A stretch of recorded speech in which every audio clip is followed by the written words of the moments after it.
Square, taking a live look. In just a few hours, an estimated 1 million people will begin to crowd into the crossroads of the world, ready to greet the new year. And with the crowds, there is, of course, enhanced security to keep everyone safe. Eyewitness News reporter Reagan Medji is live out there where the ball's going to drop in just a few hours. Reagan, you holding up out there? Yeah, you know, I'm staying warm, and we have the biggest crowd actually to my right over here.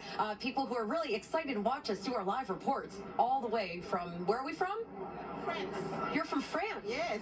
Oh my, are you going to be in Times Square for the ball drop? No, we go home today. You go home today? Yes. Just in time, because us New Yorkers may not want to be in Times Square because it's very crowded. Thank you so much. So, yeah, we'll be, you know, a lot of visitors, more than 1 million people coming in just to celebrate that ringing of the new year. So here's the thing, the NYPD, they are making sure everything goes on safely. They have the security in place. And speaking of that security, they are expanding what they call the frozen zone around Times Square. Now from 6th to 8th Avenues and 41st to 57th Street. Now this will create a larger buffer to guard against protesters and a potential lone wolf attacker, should that happen, who's radicalized by the conflict in the Middle East. Now the NYPD will have a large presence, as always, both in uniform, also not in uniform. Now, it is important to note that the NYPD says there is no credible threat at this time. Meanwhile, preparations, well, they continue to make sure that the ball lowers without an issue. Now, the ball drop was tested yesterday, happening, and the crew on hand carefully practicing the routine over and over for the big moment ahead. We're here making sure nothing gets tangled, making sure everything goes right.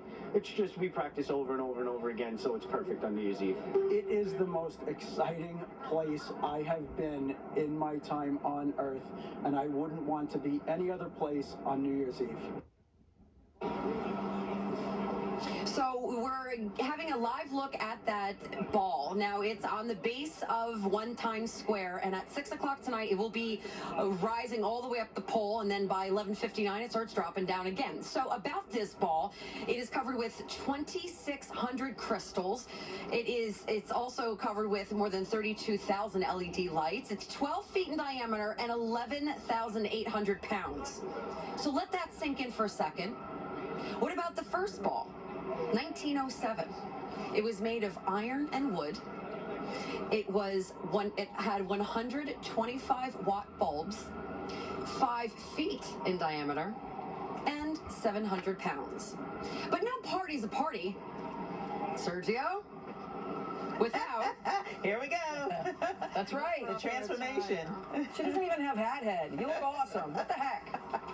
And even awesomer. Look at you. That's right. Rocking out. That's how it's done. Oh my gosh. Don't hurt yourself. I love it. You are a great sport. Thank you. Kisses back. Mwah. So good with the fringe also. We're going to help you ring in the new year right here on Channel 7.